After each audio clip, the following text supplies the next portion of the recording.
Ibinenta ko ang bahay na itinayo ko mula sa aking dugo't pawis kasama ang yumaong asawa ko. Ang bahay kung saan lumaki ang nag-iisa naming anak.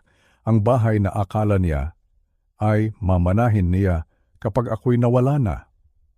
Noong isang linggo, pumirma ako sa mga papeles, isinuko ko ang mga susi. Hindi ito isang desisyon na ginawa dahil sa galit. Hindi. Ito ay isang desisyon na ginawa dahil sa katotohanan. Isang masakit at brutal na katotohanan na halos kumitil sa aking buhay. Siguro nagtatanong kayo, anong klaseng ama ang gagawa nito sa kanyang sariling anak? Anong kasalanan ang nagawa niya para ipagkait ko ang lahat? Ang sagot ay simple lang, pero napakasakit pakinggan. Sinubukan niya akong ipapatay. Ang sarili kong anak, ang bunga ng aming pagmamahalan ni Elena, ay nagbayad ng isang estranghero para tapusin ang aking buhay. Lahat para sa pera, lahat para sa mana. Alam niyo, sa loob ng 38 taon, siya ang mundo ko. Mula nang pumanaw ang kanyang ina, sa kanya umikot ang lahat. Bawat sakripisyo, bawat patak ng pawis, bawat dasal, lahat ay para sa kanya. Para sa kanyang kinabukasan. Isinubo ko na lang sana ang para sa akin, mapunta lang sa kanya. Ganoon magmahal ang isang magulang, hindi ba? Walang hinihintay na kapalit. Ang tanging hiling mo lang ay makita silang maging mabuting tao. Pero nagkamali ako. Isang gabi sa gitna ng malakas na bagyo, dumating siya sa bahay. Ang kanyang pagbisita ay biglaan at kakaiba. Mayroong desperasyon sa kanyang mga mata na hindi ko noon naintindihan. Pa, sabi niya sa akin, kailangan mong linisin ang bakuran ngayong gabi. Delikado ang mga nagkalat na sanga. Paulit-ulit niya iyong sinabi. Isang pakiusap na tila isang utos. Ipangako mo sa akin pa, linisin mo bago ka matulog. Ang kanyang pag-aalala, tila peke. Tila scripted. Isang palabas. Sino ba namang matinong anak ang mag-uutos sa kanyang 70 anyos na ama na maglinis sa labas sa gitna ng kasagsagan ng bagyo? Pero ang pinakamasakit sa lahat ay ang dahilan sa likod nito. Ang kanyang plano ay perpekto sana. Kung sinunod ko siya, kung lumabas ako at naglinis, ang mga yapak ng taong inupahan niya ay mahahalo sa mga yapak ko. Ang krimen ay magmumukhang isang aksidente, isang matandang nadulas at nabagok sa gitna ng bagyo habang naglilinis. Walang ebidensya, walang witness, walang utang na loob, iyan ang tawag doon. Isang salitang napakabigat para sa ating mga Pilipino. Matapos ang lahat ng aking sakripisyo, ang lahat ng pagmamahal na ibinigay ko, ang tingin niya sa akin ay hindi isang ama. Ang tingin niya sa akin ay sagabal. Isang problema na kailangang alisin para makuha niya ang kanyang gusto. Ang bahay na ito, ang buhay ko, 5 milyon. Ganoon pala kababa ang halaga ng buhay ko para sa kanya. Ngunit hindi nagtagumpay ang kanyang plano. Ang Diyos ay may iba palang paraan. Hindi niya ako pinabayaan. Dahil ilang oras bago dumating ang anak ko sa bahay ko, noong gabing iyon, may isang anghel na nagpakita sa akin. Isang estranghero, isang matandang babae sa tindahan na tinulungan ko lang bayaran ng kanyang kulang na 85 pesos, 85 pesos. Hindi ko siya kilala. Ngunit tila kilala niya ang aking kaluluwa. Hinawakan niya ang aking braso ng mahigpit at bumulong ng isang babala na nagligtas sa akin mula sa tiyak na kamatayan. Pag-alis ng anak mo, sabi niya, huwag mong lilinisin ang inyong bakuran, nakasalalay diyan ang buhay mo. Isang simpleng babala, isang mahiwagang pangungusap, ngunit dahil sa pagsunod ko sa kanya, ang masamang balak ng sarili kong anak ay nabunyag. Ang mga yapak ng berdugo ay naiwan sa putik, malinaw na ebidensya ng isang tangkang pagpatay. Ang kwentong ito ay hindi tungkol sa paghihiganti. Hindi. Ito ay tungkol sa katarungan. Katarungan para sa isang amang pinagtaksilan. At hustisya para sa isang anak na nalimot na ang kahulugan ng pamilya. Ang pabenta ko sa bahay ay hindi parusa. Ito ang huling hakbang para tuluyan ng isara ang pinto ng nakaraan. Ang kwento ko ay isang paalala na ang kasamaan ay maaaring magtago sa likod ng isang pamilyar na mukha. At ang tulong ay maaaring dumating mula sa isang taong hindi mo inaasahan. Iyon pa lang ang simula. Bago tayo magpatuloy sa buong kwento, kung bago ka dito sa AM, kung bago ka dito sa aming channel, sana ay mag-subscribe kayo. Malaking tulong po iyon. At i-comment nyo naman sa ibaba kung taga saan kayo nanonood or nakikinig ngayon. Gustong-gusto kong malaman kung hanggang saan nakakarating ang mga kwentong lolo na ito. Sige, simulan na natin. Balikan natin ang araw na iyon, ang araw kung saan nagsimula ang lahat. 3 araw bago ang gabing iyon, isang hapon ng Agosto, nang unang humagupit ang malakas na bagyo ng panahon dito sa amin sa Baguio. Nakatayo ako sa pila sa tindahan ni Aling Rosa. Isa itong maliit at pamilyar na sari-sari store, 2 kanto lang mula sa bahay ko sa Acacia Street. Pinapanood ko ang mabibigat na patak ng ulan na walang tigil na humahampas sa mga salamin ng bintana. Alam nyo, sa edad na 70, hindi mo nahahanapin pa ang kung saan-saang sale o malalaking grocery. Doon ka na pupunta sa lugar kung saan kilala ka nila sa pangalan mo, kung saan kabisado mo na ang bawat sulok. Ang matandang babae na nasa unahan ko sa pila ay nanginginig na binibilang ang kanyang mga barya sa ibabaw ng counter. Nakasuot siya ng isang lumang-lumang jacket at kupas na bestida na halatang marami ng pinagdaanan. Sa belt ng counter, nakalagay ang pinakamalungkot na mga pinamili na nakita ko sa buong buhay ko. Isang maliit na balot ng pandesal, isang maliit na kahon ng gatas, 3 pirasong patatas at isang maliit na sibuyas. Ale, mahinang sabi ni Bea, ang batang kahera, kulang po kayo ng mga 85 pesos. Paano nangyari yon? Nanginginig ang boses ng matanda habang tinititigan ang mga barya sa kanyang palad. 2 beses kong binilang sa bahay bago ako umalis. Sa likuran ko, may isang lalaking bumuntong hininga dahil sa pagkainip. Humahaba na kasi ang pila at mukhang walang katapusan ng pagbibilang ng matanda. Tiningnan ko ang kanyang hukot na anyo. Tiningnan ko ang kanyang mga namumulang kamay na halatang pagod na sa trabaho. At tiningnan ko ang kanyang kakarampot na pinamili. 5 taon na mula nang pumanaw si Elena, ang aking pinakamamahal na asawa, pero parang kahapon lang. Sa sandaling iyon, malinaw na narinig ko ang kanyang boses sa aking isipan. Nestor, sabi niya mo, higit pa sa sapat ang mayroon tayo, laging tumulong kung kailan kaya.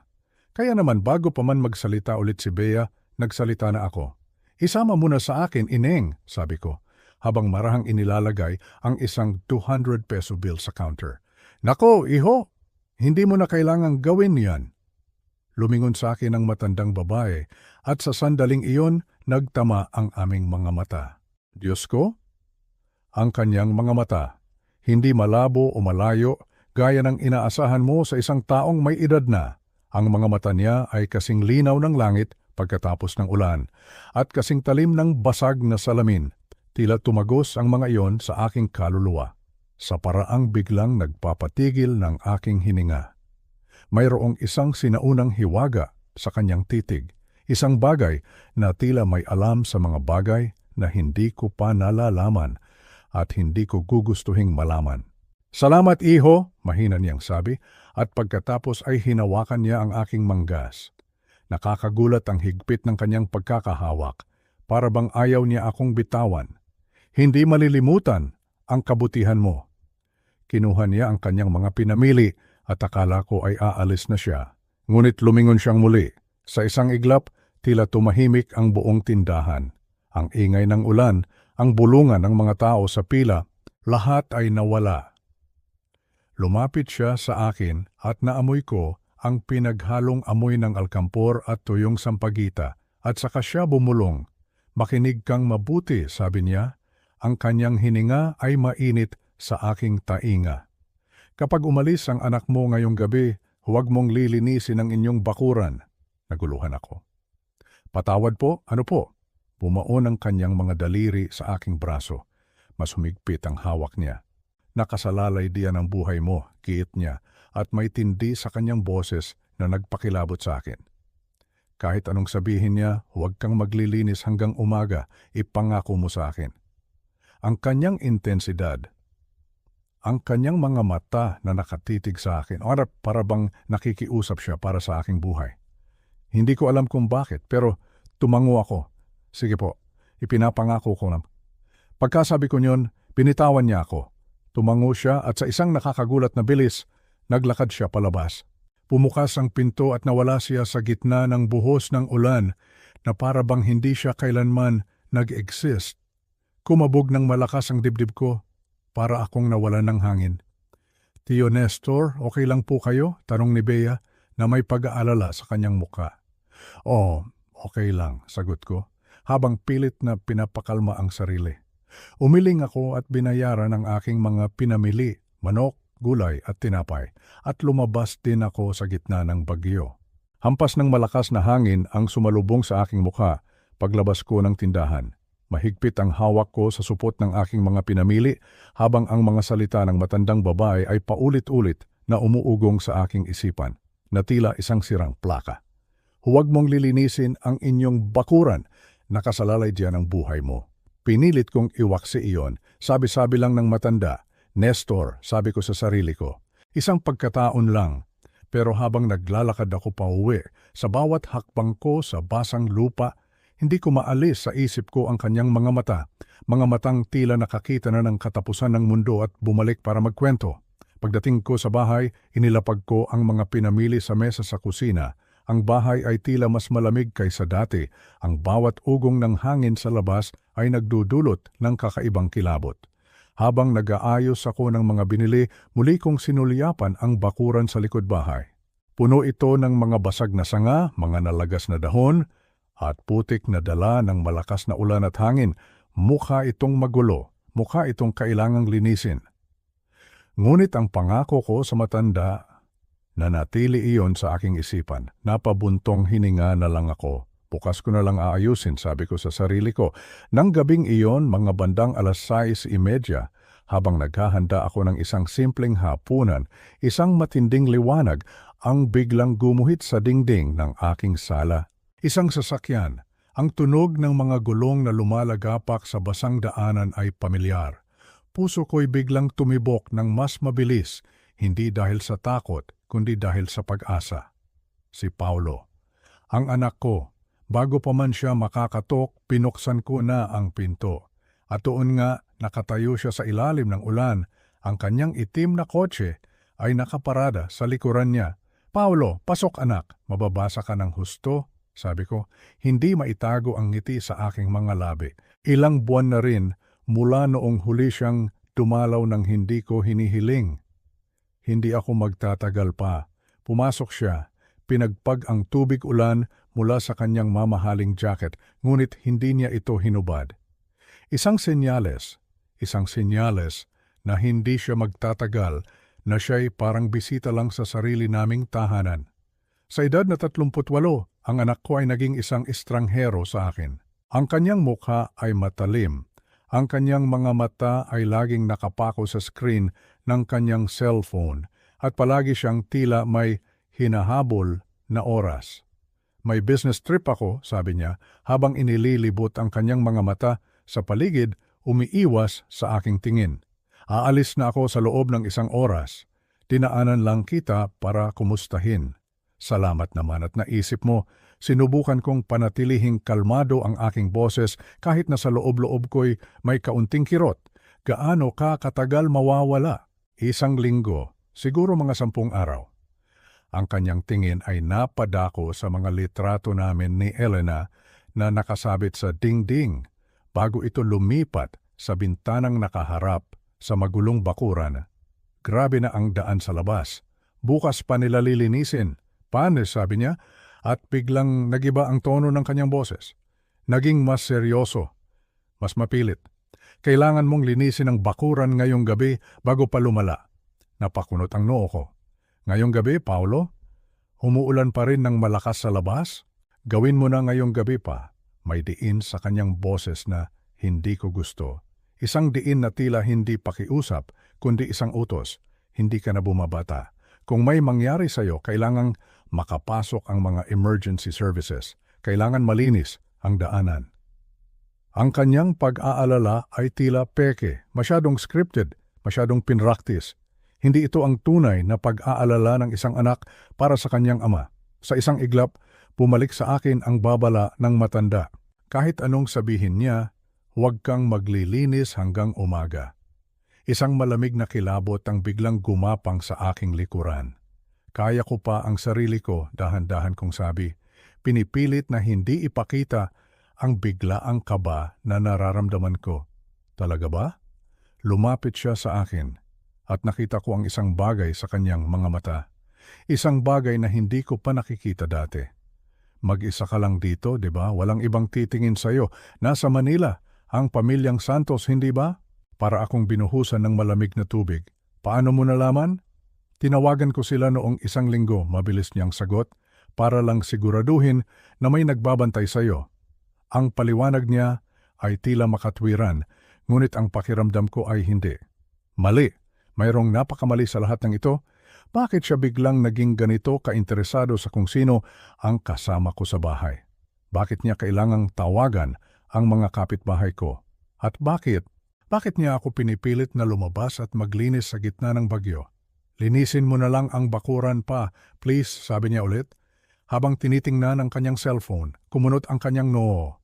Kailangan ko nang umalis. Maaga ang flight ko bukas. Flight? Tanong ko. Akala ko magdadrive ka lang para sa business trip mo. Sandali siyang natigilan, tila nahuli sa isang kasinungalingan.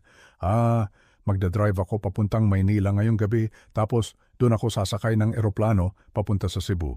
Ang kanyang mga paliwanag ay nagiging mas komplikado, mas hindi ka panipaniwala. Naglakad na siya papunta sa pinto at wala akong nagawa kundi sumunod. Hinawakan ko ang kanyang braso. Paulo, anak, ayos ka lang ba talaga? May problema ba? Ayos lang ako pa, sabi niya, tinatanggal ang kamay ko. Stress lang sa trabaho. Huminto siya sa may pintuan. Sa huling pagkakataon, tumingin siya sa akin. At sa isang saglit na iyon, sa ilalim ng dim na ilaw ng beranda, nakita ko ito ng malinaw. Hindi lang desperasyon, hindi lang takot.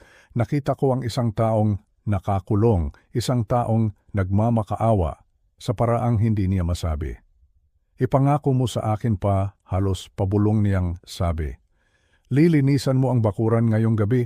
Ang mga salita ng matanda ay umalingaw-ngaw sa aking tainga na parang isang malakas na kampana ng simbahan. Nakasalalay diyan ang buhay mo. Pag-iisipan ko, iyon lang ang naisagot ko. Isang anyo ng pagkabigo ang gumuhit sa kanyang mukha. Pa, mag-ingat ka sa pagmamaneho, anak, sabi ko. Pinuputo lang anumang sasabihin pa niya. Tinitigan niya ako ng ilang segundo na nigas ang kanyang panga. Pagkatapos, walang imik siyang tumalikod at mabilis na naglakad papunta sa kanyang kotse. Pinanood ko ang mga pulang ilaw ng kanyang sasakyan na unti-unting maglaho sa gitna ng malakas na buhos ng ulan hanggang sa lamunin na ito ng kadiliman. Isinara ko ang pinto. Nilock ko ito at chinek ko ulit ang trangka. Tumayo ako sa dilim ng pasilyo, nakikinig sa bawat alulong ng hangin, sa bawat kalampag ng bahay. Ang pagbisita ni Paulo ay nag-iwan ng isang pakiramdam na hindi ko maipaliwanag, isang pakiramdam ng panganib. Lumapit ako sa bintana sa likod at muling tiningnan ang aking bakuran. Ang mga nagkalat na sanga at dahon. Ang walis at kalaykay na nakasandal sa pader ng garahe na tila nagyayaya. Napakadali sanang lumabas at sundin ang gusto niya. Ngunit ang babala ng matanda, ang kakaibang kilos ni Paulo, ang desperasyon sa kanyang mga mata. Lahat ng ito ay nagsasabi sa akin na manatili sa loob. Kaya naman, iniwan ko ang walis at kalaykay kung nasaan sila. Hahayaan ko ang bakuran na manatiling magulo hanggang umaga. Isang desisyon na hindi ko alam ay magliligtas sa aking buhay. Ang gabing iyon ay isa sa pinakamahaba sa buhay ko. Hindi ako nakatulog. Bawat tunog sa labas, ang kaloskos ng mga sanga na hinahampas ng hangin, ang alulong ng hangin na dumadaan sa mga siwang ng bintana, ang walang tigil na patak ng ulan sa aming yero na bubungan, ay nagdudulot ng kaba sa aking dibdib. Paulit-ulit kong tinatanong ang sarili ko sa kadiliman ng aking kwarto. Paranoid lang ba ako?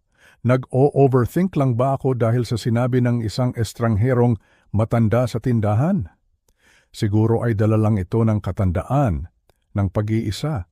Ngunit sa tuwing ipipikit ko ang aking mga mata, ang imahe ng desperasyon sa mga mata ni Paulo, hindi iyon mawala sa isip ko. May mali, isang malalim na pakiramdam sa aking kalooban. Isang kutob na hindi maipaliwanag ng lohika ang nagsasabing may mali. Nagising ako sa isang nakabibinging katahimikan. Ang uri ng katahimikan na sumusunod sa isang malakas na bagyo kung saan ang buong mundo ay tila humihinga ng malalim sa ilalim ng isang basang kumot. Humupa na ang bagyo sa kalagitnaan ng gabi, nag-iwan ng isang malamig at basang umaga. Dahan-dahan akong bumangon, ramdam ang bawat sakit sa aking likod na tila dala ng tensyon ng magdamag. Bumaba ako patungo sa kusina at ang unang ginawa ko ay magtimpla ng mainit na kape. Isang ritual. Isang bagay na normal sa isang umagang tila hindi normal. Kailangan ko ng init, ng pamilyar na amoy, para ipaalala sa sarili ko na ako'y gising at ligtas sa loob ng aking tahanan. Habang hinihintay kong kumulo ang tubig sa takure, natural akong lumapit sa bintana ng kusina. Isang ugali na nakasanayan ko na sa loob ng maraming taon. Gusto kong makita ang epekto ng bagyo sa aking hardin, sa mga tanim na rosas ni Elena na pilit kong inaalagaan, at doon ko sila nakita. Sa unang tingin hindi ko pa naproseso, mukha lang itong mga madilim na mancha sa maputik na lupa. Ngunit habang tinititigan ko, habang unti-unting lumilinaw ang aking paningin, unti-unting nabuo ang imahe. Hindi ito mga mancha, ito ay mga yapak. Mga malinaw at malalalim na mga yapak sa putik na nakapalibot sa aking bahay, hindi sa akin ang mga yapak na yon. Sigurado ako, hindi ako lumabas mula pa kahapon ng hapon. Hindi rin ito sa kartero dahil ang mga bakas na ito ay nagmula sa gate sa gilid ng aming lote, isang daanan na halos hindi na namin ginagamit at hindi sa gate sa harap kung saan siya laging dumadaan. Nanigas ang kamay ko na nakahawak sa kurtina. Ang pag-init ng kape sa aking likuran ay tila nawala. Nagsimulang bumilis ang tibok ng aking puso na tila isang tambol na nagbababala ng panganib. Sinundan ng aking mga mata ang landas ng mga yapak. Mula sa gate sa gilid, dire-diretso ito patungo sa bahay. At hindi lang ito basta naglakad, ito ay metodikal, planado. Ang mga yapak ay umikot sa buong kabahayan na parang isang lobo na pinag-aaralan ang kanyang biktima bago sumalakay. Huminto ito sa bawat bintana sa unang palapag, sa bintana ng sala, sa bintana ng kusina kung saan ako mismo nakatayo ngayon na tila alam niyang naroon ako. At umikot ito papunta sa likod, papunta mismo sa bintana ng aking kwarto. Ang kwarto kung saan ako natulog ng mahimbing, walang kamalay-malay. Parang may sariling isip. Pinitawan ko ang kurtina at naglakad, halos lumutang, papunta sa bintana ng aking kwarto sa likod. At doon, halos mapaluhod ako sa aking nakita. Ang mga yapak ay dumating hanggang sa pinakasalamin ng bintana. Napakalapit na kung sino man ang gumawa nito ay maaaring sumilip sa loob. Maaaring nakita niya akong natutulog, mahina at walang kalaban-laban. At doon, sa ilalim mismo ng bintana, may isa pang bakas. Hindi na ito yapak. Ito ay mga gasgas sa putik. Mga marka na tila may sumubok na itulak o iangat ang bintana gamit ang isang bagay, marahil ay isang crowbar o isang matigas na piraso ng metal. Sinubukan niya kung ito ay nakalock. Sinubukan niyang pumasok. Biglang nanlambot ang aking mga tuhod. Napakapit ako sa pader para suportahan ang aking sarili, ang aking paghinga ay mababaw at mabilis. Ang mga yapak ay napakalaki, marahil ay size 12 or 13, at ang lalim ng mga bakas ay nagsasabing isang mabigat na lalaki ang may-ari nito. Isang malaking tao, isang taong may masamang intensyon, at sa sandaling iyon, ang lahat ay nag-ugnay-ugnay na parang isang kidlat sa aking isipan, ang babala ng matanda. Huwag mong lilinisin ang inyong bakuran, ang desperadong pamimilit ni Paulo. I-rewind mo, Aling Rose. Mga bandang 11:30 ng gabi, sabi ni Samuel, ang kanyang mga mata ay nakapako sa screen. Sinunod ni Aling Rose, at ang mga oras ng tahimik na kalye na binubuhusan ng ulan ay mabilis na lumipas. At bigla, stop. Diyan. Pinindot ni Samuel ang pause. At doon, sa gitna ng kadiliman, isang imahe na nagpatigil sa paghinga naming lahat. 11:44 ng gabi. Isang maitim na sedan ang dahan-dahang dumaan sa Acacia Street. Walang bukas na mga headlight. Isang anino sa gitna ng gabi. Huminto ito sa tapat mismo ng aking bahay. Bumukas ang pinto sa driver's side at isang lalaki ang bumaba, mataas, malapad ang balikat. Nakasuot ng madilim na jacket at isang itim na bonnet na nagtatago sa kanyang mukha. Lumingon siya sa kaliwa at kanan, tila tinitiyak na walang nakakakita. At pagkatapos, sa isang kalmado at tiwalang paraan, naglakad siya papunta sa gate sa gilid ng aking lote. Alam niya kung saan siya pupunta, bulong ni Samuel, halos sa kanyang sarili lang. Ang lalaki ay nawala sa kadiliman ng aking bakuran. Ang mga segundo sa orasan ng kamera ay naging mga minuto, 5, 8, 10 minuto, 12 minuto ng purong suspense, at pagkatapos muli siyang lumitaw. Naglalakad pabalik mula sa gate na may parehong kalmado at walang kabang kilos. Sumakay siya sa kotse at ang sasakyan ay dahan-dahang umandar palayo, nawala sa kadiliman kung saan ito nanggaling. Iatras mo ulit, Rose, sa parte kung saan siya sumasakay, utos ni Samuel. Inatras ni Aling Rose. Lumapit si Samuel sa screen. Kaya mo bang i-zoom in? Naging pixelated ang imahe, ngunit mayroon kaming nakita. Isang bahagi ng plaka. Hindi buo pero sapat na. At pagkatapos, may isa pang detalye. Doon, sa pinto ng sasakyan, tingnan niyo, sabi ni Samuel. Pinilit kong tingnan. Mayroong isang logo o mga letra sa gilid ng sasakyan, masyadong malabo para basahin ng malinaw. Ngunit ang hugis nito ay nagpapahiwatig na hindi ito isang pribadong sasakyan. Commercial vehicle, marahil, sabi ni Samuel, habang mabilis na kinukuhanan ng litrato ang screen gamit ang kanyang cellphone. Aling Rose, paki-email sa akin ng kopya ng video na ito, agad-agad. Nasa panganib ba si Nestor? Nanginginig na tanong ni Aling Rose. Ang kanyang mga mata ay puno ng takot. Tumingin sa akin si Samuel at pagkatapos ay bumalik kay Aling Rose. Sisiguraduhin naming hindi, sabi niya, sa isang boses na naglalayong magpakalma, ngunit ang kanyang mga mata ay nagsasabi ng ibang kwento. Pagbalik namin sa aking bahay, ang pakiramdam ng kaligtasan na dala ni Samuel kanina ay napalitan ng isang mas malalim na takot. Ang panganib ay hindi na isang posibleng haka-haka. Ito ay totoo. Mayroon itong mukha kahit na natatakpan ng bonet. Mayroon itong sasakyan kahit na malabo ang plaka. Tinitingnan ni Samuel ang kanyang mga tala. Nestor, seryoso niyang sabi, kailangan mong mag-isip ng mabuti. Mayroon bang sino man na bumisita sa iyo kamakailan? Kahit sino. Isang delivery man na kakaiba, isang repairman, kahit sino na hindi mo inaasahan. At sa sandaling iyon, ang mukha ni Paulo ay malinaw na lumitaw sa aking isipan. Ang kanyang desperadong pamimilit tungkol sa bakuran, ang kanyang mga tanong tungkol sa kung sino ang magbabantay sa akin. Ang kanyang mga kasinungalingan tungkol sa kanyang flight. Ang anak ko, dahan-dahan kong sabi, ang mga salita ay tila mabigat na ilabas mula sa aking bibig. Si Paulo, dito siya kahapon ng gabi, unang beses sa loob ng ilang buwan. Huminto ang pagsusulat ni Samuel. Tumingin siya sa akin. Ang kanyang mga mata ay puno ng mga tanong na hindi niya masabi. At gusto niyang linisin ko ang bakuran. Pagpapatuloy ko, ang boses ko ay halos pabulong na. Paulit-ulit niyang sinabi.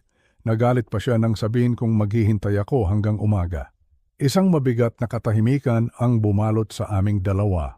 Ang implikasyon ng aking mga sinabi ay napakabigat, napakasama, na tila walang sino man sa amin ang gustong bigyan ito ng boses. Sa tingin mo ba, ninakawan ka niya? Tanong ni Samuel. Sinisubukang maghanap ng isang mas simpleng paliwanag. Tumingin ako sa mga yapak sa labas, sa mga gasgas sa ilalim ng bintana ko, sa imahe ng lalaking iyon na planadong umikot sa aking bahay, at sa alaala ng desperasyon sa mga mata ng sarili kong anak. Samuel, sabi ko, ang boses ko ay puno ng isang sakit na nagsisimula palang mabuo. Hindi ko na alam kung ano ang iisipin ko. Biglang tumunog ang radyo ni Samuel. Tumayo siya, lumayo ng kaunti, at nagsalita sa mahinang boses. Nang bumalik siya, ang kanyang mukha ay mas determinado. Pinapatakbo ko na ang parsyal na plaka at ang logo na iyon sa sistema. Maaaring abutin ito ng ilang oras. Tumingin siya sa aking mga mata. Pansamantala, maglalagay ako ng isang patrol car na iikot dito bawat oras ngayong gabi. Huwag mong bubuksan ang pinto para sa kahit sinong hindi mo kilala. Naintindihan mo ba? Sa tingin mo ba babalik siya? Tanong ko. Tumingin si Samuel sa litrato sa kanyang cellphone, ang madilim na anyo, ang planadong mga kilos. Ang mga taong tulad nito, Nestor, hindi sila sumusuko sa isang tingin lang.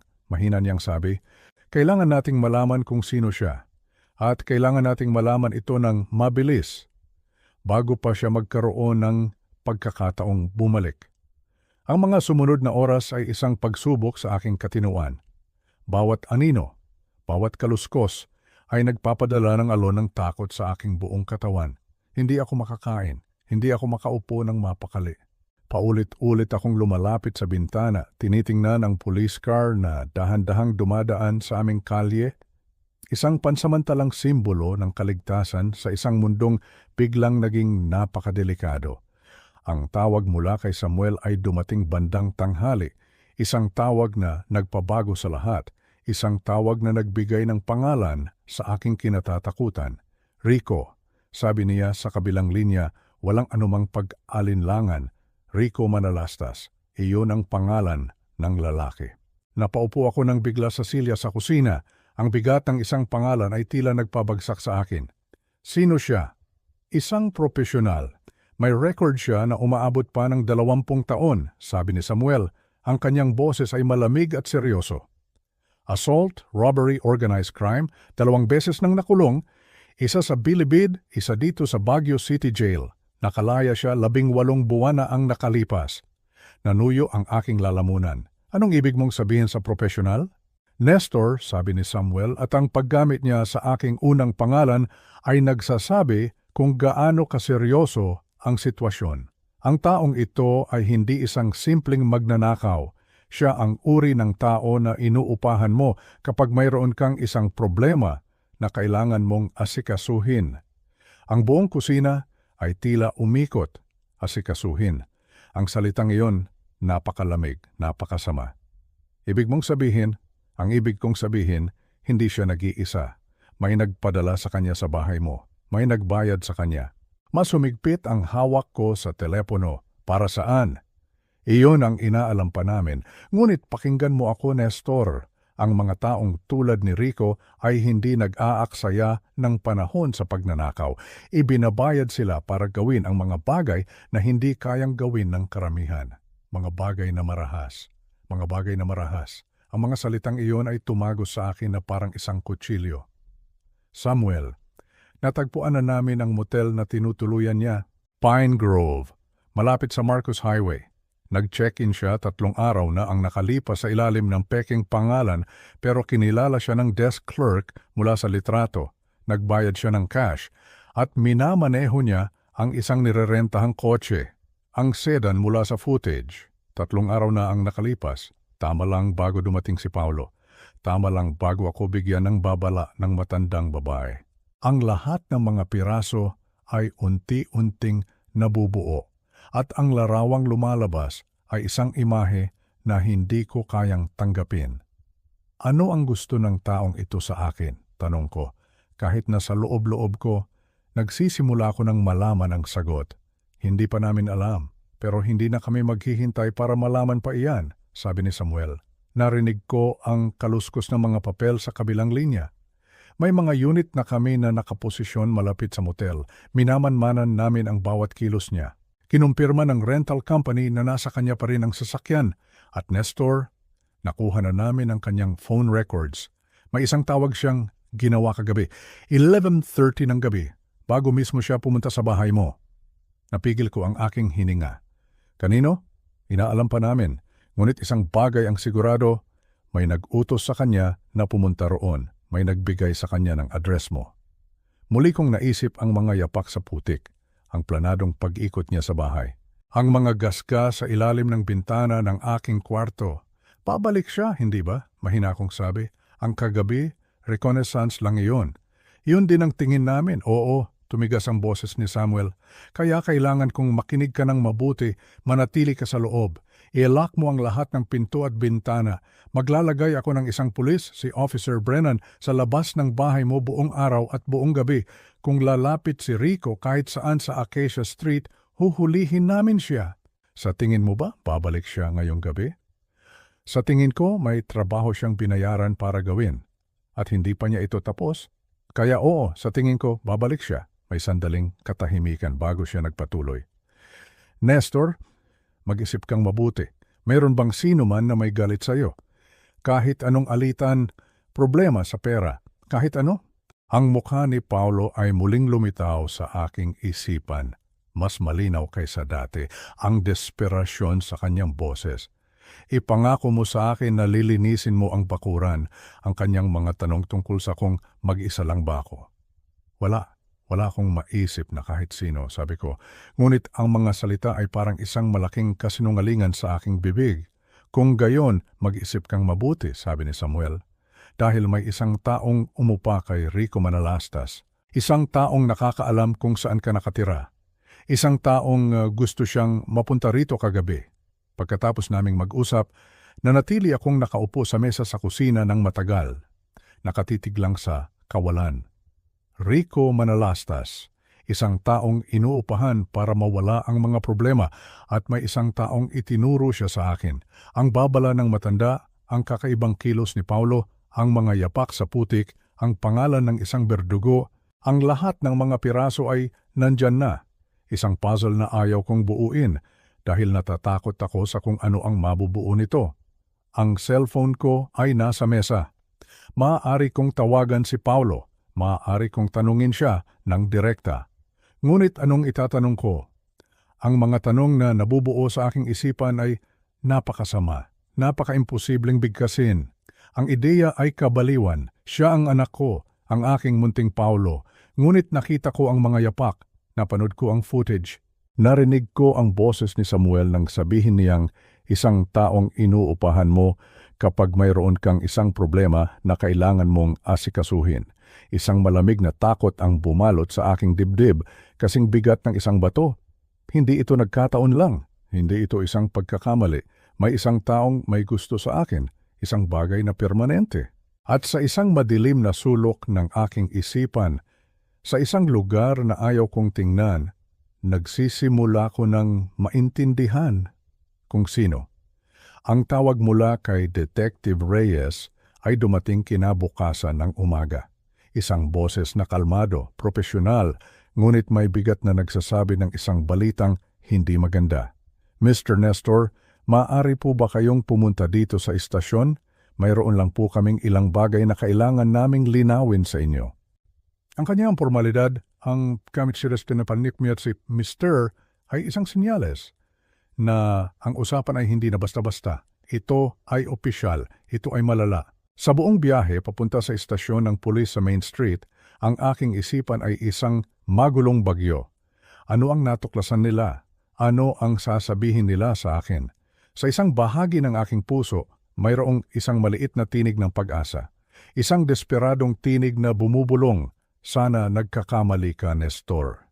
Sana isang malaking pagkakamali lang ang lahat ng ito. Sana may ibang paliwanag. Ngunit sa mas malaking bahagi nito, mayroong isang mabigat na bato ng takot. Isang takot na alam kong malapit ng magkatotoo. Sinalubong ako ni Detective Reyes sa lobby, isang babaeng nasa kalagitnaan ng 30, matalim ang mga mata at may determinasyon sa bawat kilos. Salamat po sa pagdating, Mr. Nestor. Dinala niya ako sa isang maliit at malamig na conference room. Isang simpleng silid na may isang mesa at ilang silya. Tila ito ang silid kung saan ang mga katotohanan ay inilalabas, gaano man ito kasakit. Kailangan ko pong sabihin sa inyo kung ano ang sinabi ni Rico Manalastas, simula niya, habang binubuksan ang isang manipis na folder sa ibabaw ng mesa. Umupo ako, ang aking mga kamay ay nanginginig sa ibabaw ng aking mga hita.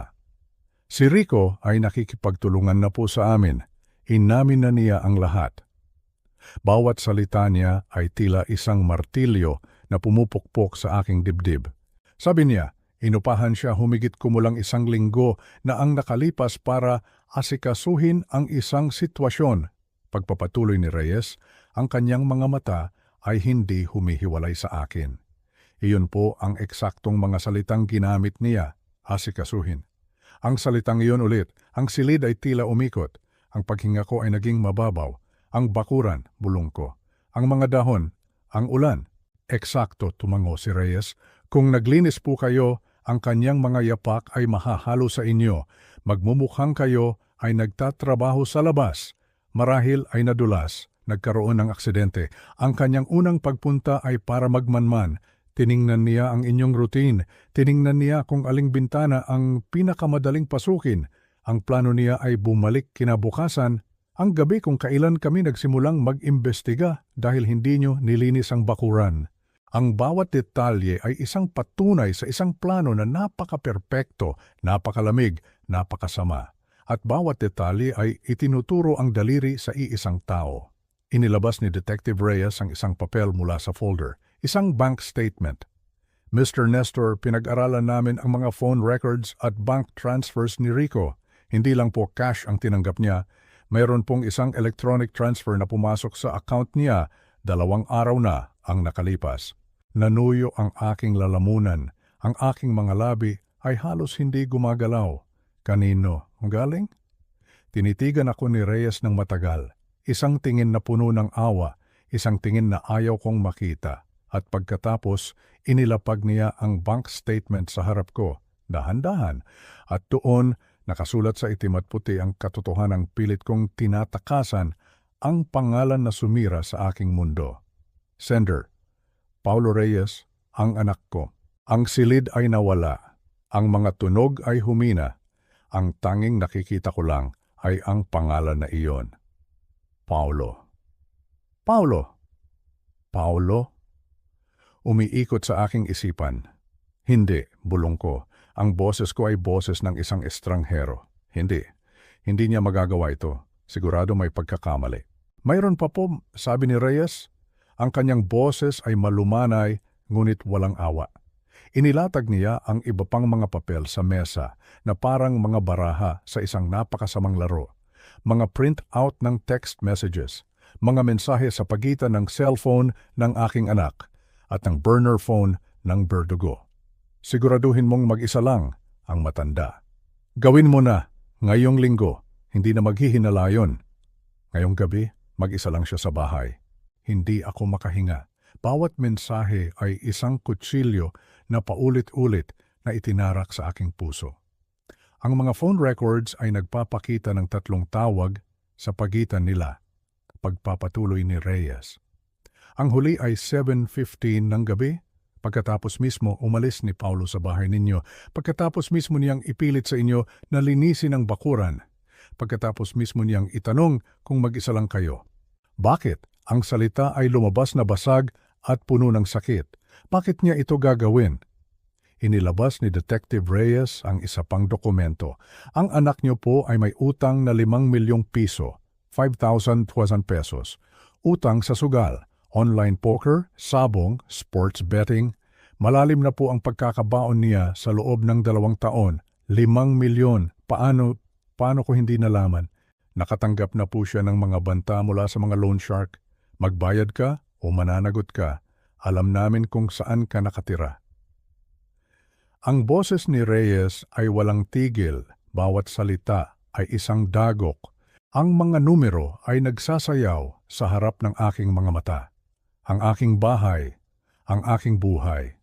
Ang lahat ay naging isang simpleng transaksyon sa bangko. Narinig ko ang sarili kong nagsasalita, ang boses ko ay tila nang gagaling sa malayo. Nang mamatay si Elena, 8 taong gulang pa lang si Paulo, isang bata. Napakatakot niya noon, takot na mag-isa, takot na mawala rin ako. Nakikita ko siya ng napakalinaw sa aking isipan. Ang maliit na batang iyon na may mga luhang dumadaloy sa kanyang pisngi, ang kanyang mga braso ay mahigpit na nakayakap sa aking baywang. Palagi kitang aalagaan pa, palagi. Ngunit sa isang lugar sa pagitan ng takot na batang iyon at ang lalaking tumayo sa aking kusina, may isang bagay na nasira, may isang bagay na nawala. Ibinigay ko sa kanya ang lahat, bulong ko. Pagkatapos mawala ni Elena, siya na lang ang natira sa akin. Nagtrabaho ako ng 2 trabaho para lang mapag-aral siya sa kolehiyo. Tinulungan ko siya sa kanyang apartment, sa kanyang kotse. Sa tuwing kailangan niya ng pera, hindi ako nagdalawang isip. Ang boses ko ay pumiyok. Ibibigay ko sa kanya ang bahay kung hiniling lang niya. Ang kailangan niya lang gawin ay humingi. I'm sorry, Mr. Nestor, sabi ni Reyes, at sa pagkakataong ito, naramdaman ko ang kanyang sinseridad. Nasaan siya? Tanong ko. May mga unit na po na papunta sa kanyang apartment ngayon. Makukuha na namin siya sa loob ng 1 oras. Huminto siya sandali. Gusto niyo po bang narito kayo kapag dinala namin siya? Hindi niyo po kailangang gawin? Inisip ko yon. Ang ideya na hindi na muling makita ang mukha ni Paulo. Ang ideya na hayaan siyang maging isang estranghero na lang. Ngunit kailangan kong malaman. Kailangan kong makita ang kanyang mga mata kapag nalaman niyang nabigo siya. Kapag nalaman niyang buhay ako. Gusto ko siyang makita, sabi ko, ang boses ko ay mas matatag kaysa sa aking nararamdaman. Kapag dinala niyo siya, kailangan kong makita ang kanyang mukha. Tumango si Reyes, tatawagan po namin kayo. Tumayo ako para umalis, ang aking mga binti ay tila hindi sa akin. Sa may pinto, lumingon ako. Yung matandang babae sa tindahan, alam niya kahit paano. Alam niya kung ano ang binabalak ng anak ko. Minsan, may mga taong nakakakita ng mga bagay na hindi natin nakikita, sabi ni Reyes. O minsan naisip ko nakikita nila kung ano talaga ang naririyan. At ako ay naging masyadong bulag para mapansin na ang sarili kong anak ay may kakayahang gawin ito. Ang batang nangako na palagi akong aalagaan ay umupa ng isang tao para siguraduhin hindi na ako kailanman mangangailangan ng pag-aalaga. Ang tawag mula kay Samuel ay dumating ng gabing iyon, bandang 6:00. Nasa amin na siya, Nestor. Nahuli namin siya sa Naya. Sinusubukan niyang sumakay ng flight papuntang Malaysia. Ang bawat salita ay isang kumpirmasyon ng isang bangungot. Dinadala na siya rito ngayon. Kung gusto mong narito ka, ito na ang oras. Papunta na ako, sabi ko. Walang pag-aalinlangan. Dumating ako sa istasyon makalipas ang 20 minuto. Sinalubong ako ni Detective Reyes sa pasilyo. Ang kanyang ekspresyon ay maingat na neutral. Nasa interrogation room na po siya. Mayroong observation room sa tabi nito, one-way glass. Hindi niya malalaman na naririyan kayo. Maliban na lang kung gugustuhin niyo. Tumango ako, hindi nagtitiwala sa sarili kong boses. Dinala niya ako sa isang maliit at madilim na silid. Sa pamamagitan ng malaking salamin, nakita ko siya. Nakita ko si Paulo. Nakaupo sa isang mesang metal. Ang kanyang mga kamay ay nakaposa sa harap niya. Tila siya'y mas maliit, mas bata. Ang kanyang buhok ay magulo. Ang kanyang mga mata ay namumula. Mukha pa rin siyang anak ko. Mukha pa rin siyang batang inalagaan ko. Ngunit ngayon, siya ay isang estranghero na nakasuot ng pamilyar na mukha. Pumasok si Detective Reyes sa interrogation room kasama ang isa pang opisyal. Biglang tumingala si Paulo. Ano to? Kalokohan to, agad niyang sabi. Hindi ko alam kung anong sa tingin niyo ang ginawa ko, pero Paulo Reyes, sabi ni Reyes. Ang kanyang boses ay patag at propesyonal. Inaaresto ka sa kasong conspiracy to commit murder at solicitation of murder. Mayroon kaming mga bank records na nagpapakita ng transfer ng 150,000 piso mula sa iyong account papunta kay Rico Manalastas. Mayroon kaming mga text messages sa pagitan ng iyong telepono at ng sa kanya. At mayroon kaming mga phone records. Hindi ko namutla ang mukha ni Paulo. Ang kanyang paunang pagtatangka sa pagiging matapang ay mabilis na gumuho. Baliw kayo, hindi ko magagawa yon. Inilatag ni Detective Reyes ang mga ebidensya sa mesa, isa-isa, ang kopya ng bank transfer, ang printout ng mga text messages, ang log ng mga tawag. Pinanood ko ang mukha ng aking anak na unti-unting gumuho. Pinanood ko siyang mapagtanto na wala na siyang kawala, na ang lahat ng kanyang mga kasinungalingan ay nabunyag na. Wala akong pagpipilian, sumabog ang mga salita mula sa kanya. Sasaktan nila ako. Yung mga taong yon, hindi nyo naiintindihan kung ano ang kaya nilang gawin. Kaya inupahan mo ang isang tao para saktan ang sarili mong ama? Tanong ni Reyes, ang kanyang boses ay hindi nagbabago. Nandyan lang naman ang bahay. Tumaas ang boses ni Paulo, puno ng desperasyon. Matanda na siya. Hindi na niya kailangan ang lahat ng perang yon. Anak niya ako? Ako naman talaga ang magmamana noon. Kailangan ko lang ngayon na. Ang kanyang mga dahilan ay puno ng pagkamakasarili. At hindi niya maintindihan. Napakuyom ang aking mga kamao. Hindi maiintindihan na parabang ako ang problema, na parabang ako ang hindi makatwiran. Kaya binayaran mo si Rico Manalastas para magmukhang isang aksidente, mahinang sabi ni Reyes. Yumuko si Paulo, ang kanyang mga balikat ay gumuho sa pagkatalo. Sinabi ko sa kanya, Carl, sinabi ko na kailangang magmukhang natural, isang pagkahulog, isang break-in, kahit ano. Ayaw kong pumiyok ang kanyang boses. Ayaw kong magdusa siya. Gaano kabait, gaano kakonsiderasyon. Paulo, lumapit si Reyes. Nandito ang tatay mo, pinapanood ka niya. Biglang tumingala si Paulo. Ang kanyang mga mata ay galit na naglibot sa silid, hanggang sa tumama ito sa salamin. Sa akin. Tila tumagos ang kanyang tingin sa kadiliman at alam niyang naroon ako. Pa, ang kanyang boses ay maliit at pasag. Pa, please. Sorry, desperado lang ako. Hindi ko na alam kung anong gagawin. Yung mga taong yun, sila, hindi ko na kayang makinig pa. Hindi ko na kayang panoorin siyang gumawa ng mga dahilan. Hindi ko na kayang marinig siyang gawing isang problema ang aking buhay na kailangang solusyonan. Tumalikod ako at naglakad papunta sa pinto. Mr. Nestor, naroon si Samuel, naghihintay. Gusto mo ba siyang kausapin? Tumingin ako pabalik sa salamin sa huling pagkakataon, sa anak na pinalaki ko, sa batang minahal ko, sa lalaking umupa ng isang tao para tapusin ang aking buhay. Hindi, mahina kong sabi, wala na akong anak. Lumabas ako mula sa istasyon ng pulis patungo sa malamig na gabi ng Disyembre. Tumila na ang ulan, ang langit ay malinaw at ang mga bituin ay nagsisimula ng lumitaw. Ang hangin ay sariwa at malinis, matalas sa aking mga baga. Sa unang pagkakataon sa loob ng ilang araw, nakahinga ako ng maluwag. Sa aking likuran, naririnig ko ang sigaw ni Paulo. Tinatawag ang pangalan ko, nagmamakaawa, nagpapaliwanag. Hindi ako lumingon, nagpatuloy lang ako sa paglalakad, papalayo sa boses na iyon, papalayo sa nakaraan, patungo sa isang kinabukasang hindi ko pa alam. Ang mga sumunod na araw, linggo at buwan ay isang malabong panaginip. Tila ako'y isang manonood sa sarili kong buhay, pinapanood ang mga pangyayari na nagaganap ng walang anumang emosyon. Ang tanging nararamdaman ko lang ay isang malalim at malawak na kawalan. Isang butas sa aking puso na dating puno ng pagmamahal para sa isang anak, na ngayon ay napalitan ng isang malamig na kawalan.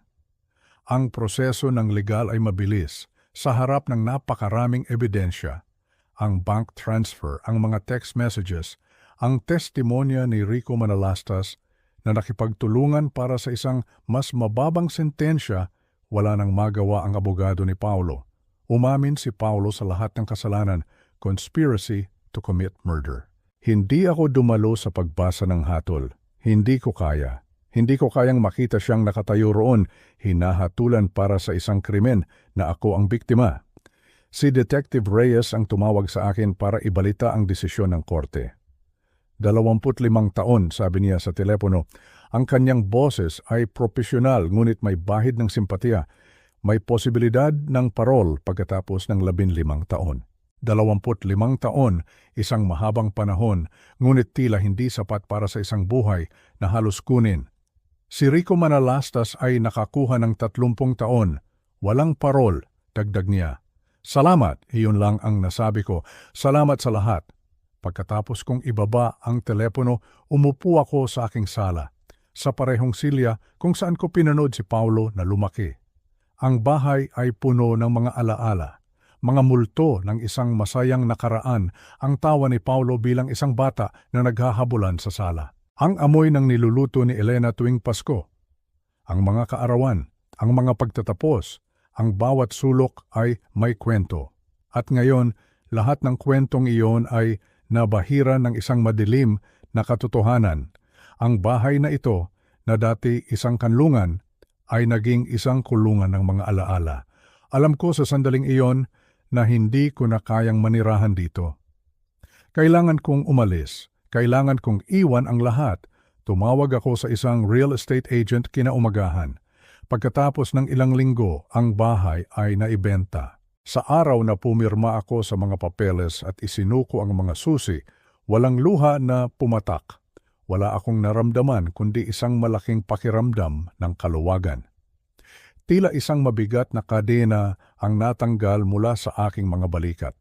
Naghanap ako ng isang maliit na condo unit malapit sa Burnham Park. Isang silid-tulugan lang, sapat na para sa isang matandang nagsisimula muli. Mula sa aking maliit na balkonahe, tanaw ko ang lawa, ang mga bangka, at ang mga taong naglalakad. Isang bagong tanawin, isang bagong buhay. Ang mga dating kapitbahay ko tulad ni Aling Rose at ng pamilyang Santos ay regular na tumatawag o dumadalaw. Nagdadala sila ng pagkain, kinakamusta ako. Ang kanilang kabutihan ay isang balsamo sa aking sugatang puso. Ngunit alam kong hindi ako maaaring umasa lamang sa kanila. Kailangan kong humanap ng sarili kong daan. Kailangan kong matutong mabuhay muli. Naglakas loob akong tumugon sa isang flyer na nakita ko sa isang community board. Isang grupo para sa mga senior citizens sa isang local center. Noong una, nag-aalangan ako. Ano ang gagawin ko roon? Ngunit ang pag-iisa sa aking kondo ay mas nakakatakot. Kaya isang Martes ng hapon, nagpunta ako. At doon, sa gitna ng mga tawanan at kwentuhan ng mga taong kasing edad ko, nagsimula akong makahanap ng isang bagay na akala ko'y tuluyan ng nawala. Isang koneksyon.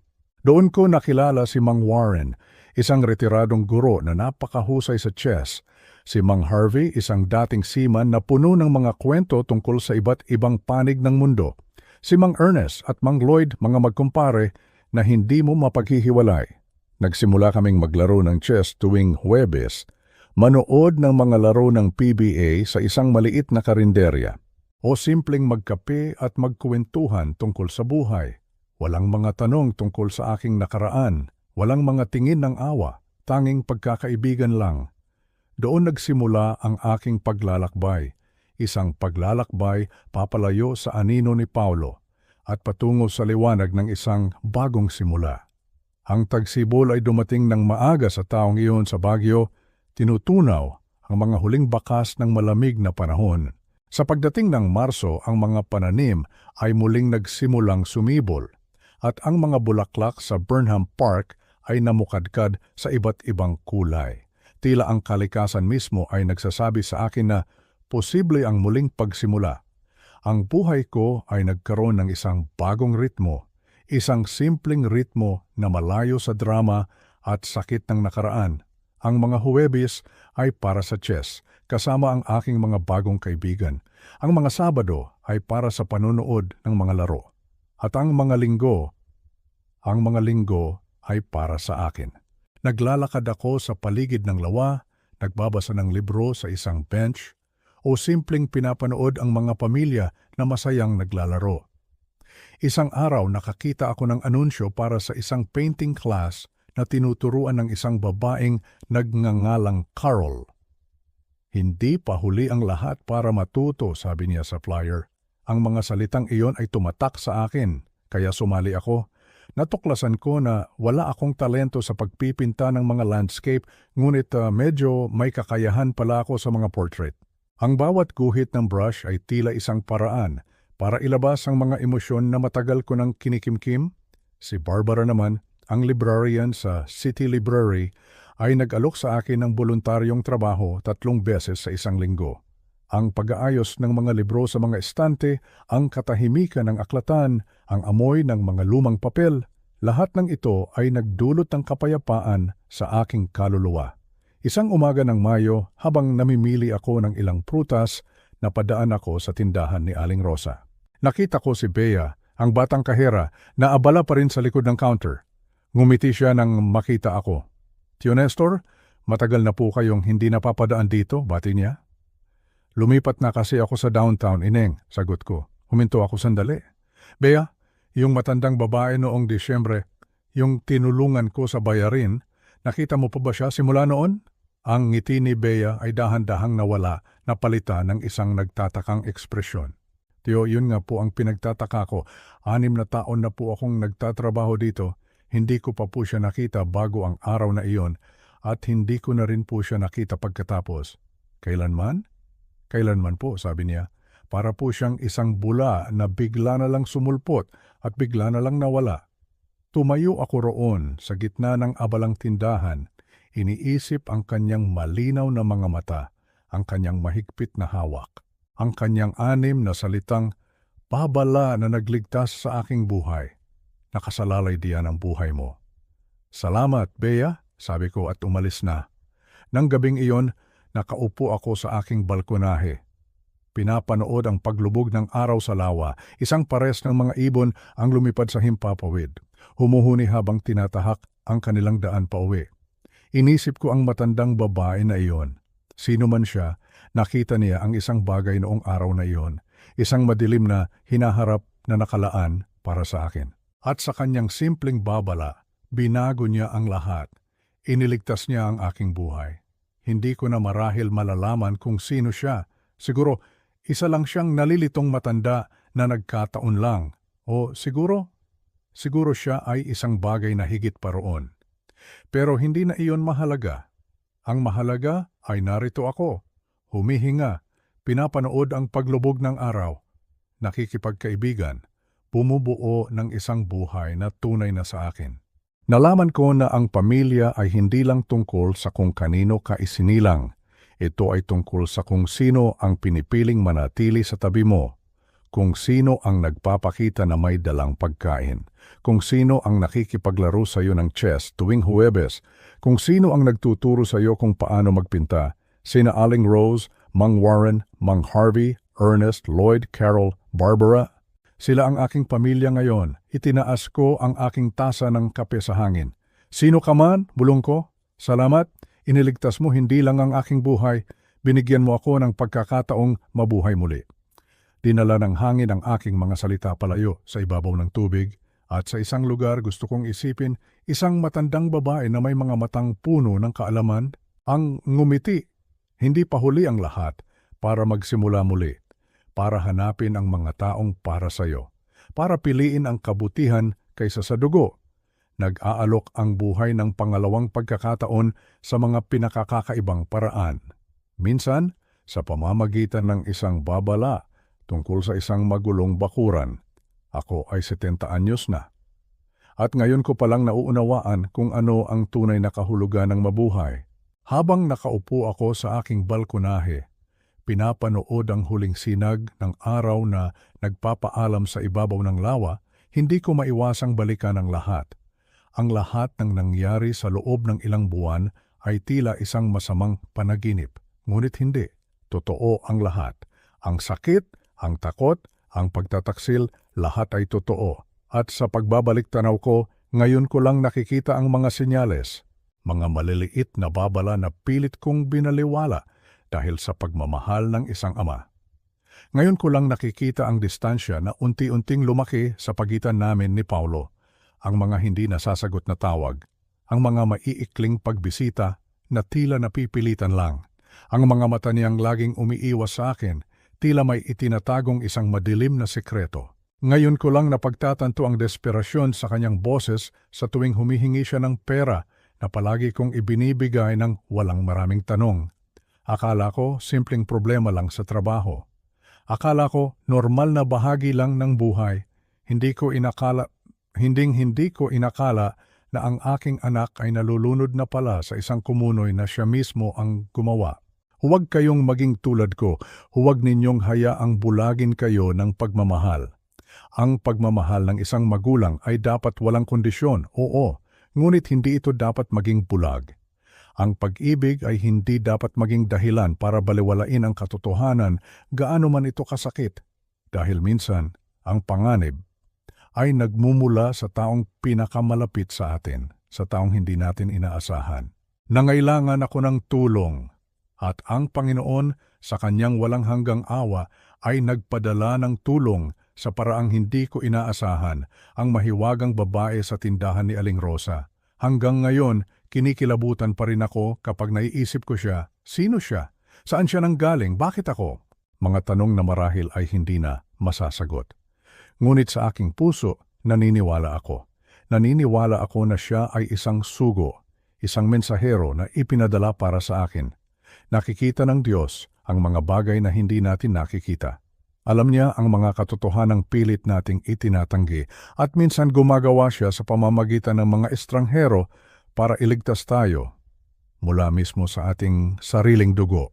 Ang aral na natutunan ko sa lahat ng ito ay napakasakit, ngunit napakahalaga.